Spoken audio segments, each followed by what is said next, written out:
What is the deal, beautiful people? My name is Ramon. Welcome to the channel. Here we talk any and everything photography. Today's video is an AMA, and if you're new here, you're not sure how this works, you leave your question in the comment section down below and I answer it in upcoming videos. Today's question: I want to get into sneaker photography. I've been using my phone, but I want to try a DSLR.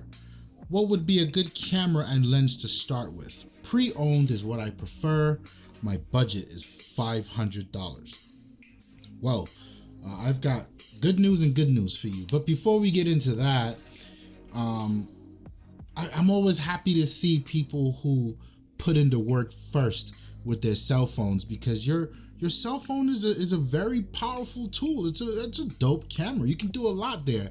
And I'm always happy to see them make that transition into owning a real camera. Like it just always makes me tingly inside. Like, our craft and our tools of choice are not dead yet, even though the camera industry is taking a beating.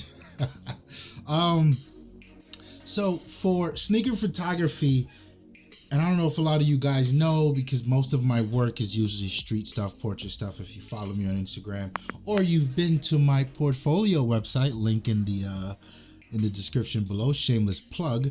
I've been doing a lot of sneaker photography in the last year and a half, and I don't really publish much of it, but I think it's super dope.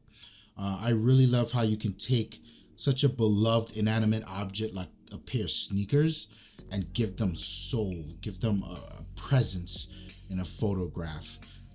So I'm working on a project for that, but nonetheless, this is a very fitting question because I have quite a bit of experience in the last few year and a half, like I said, shooting sneakers. So I think I can give this man a good direction for $500. Normally I would say that budget's a little low, but the good thing about it with sneakers, you pretty much just need a 50mm, what we call a nifty 50.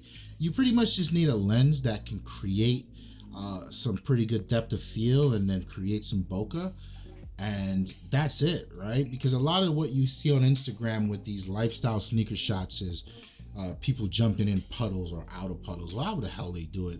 And even people with the more product photography type sneaker shots, you can do all of that. You can do all of that with a 50mm, right?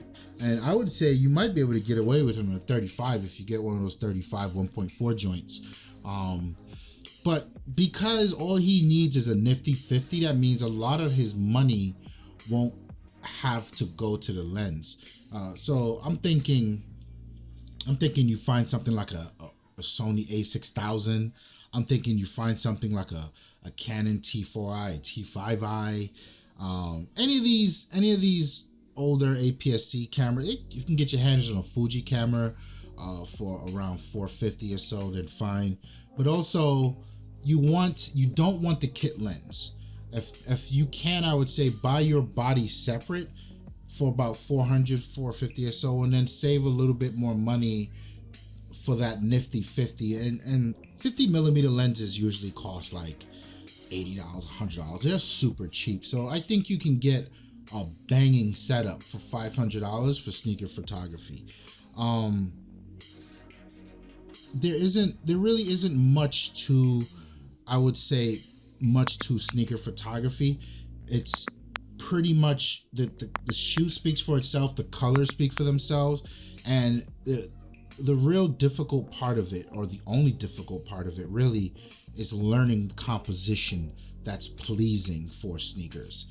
And once you get that down, I mean, again, you could have probably done that with portrait mode on your cell phone, but I'm happy to see you over with the camera, so that's dope. One other thing I could mention is, after you get that nifty 50 or whatever camera you buy at your budget, I would suggest that you go out and get a macro lens as well, something cheap. Macro, I find, even at a 50mm focal length, a macro lens, it's just something about it that one-to-one representation, it just gives so much more crisp of an image with things that have texture in them. And then that also says you can get a lot closer into the sneakers to really show the intricate details and texture there. When I set out on my journey to photograph sneakers, I was really shocked at how well a lot of the details of sneakers photograph. And it's quite interesting to look at. And I'm talking specifically with a macro lens, right? That's super dope. But yeah, anybody else out there who's in the sneaker world, let me know what you guys think.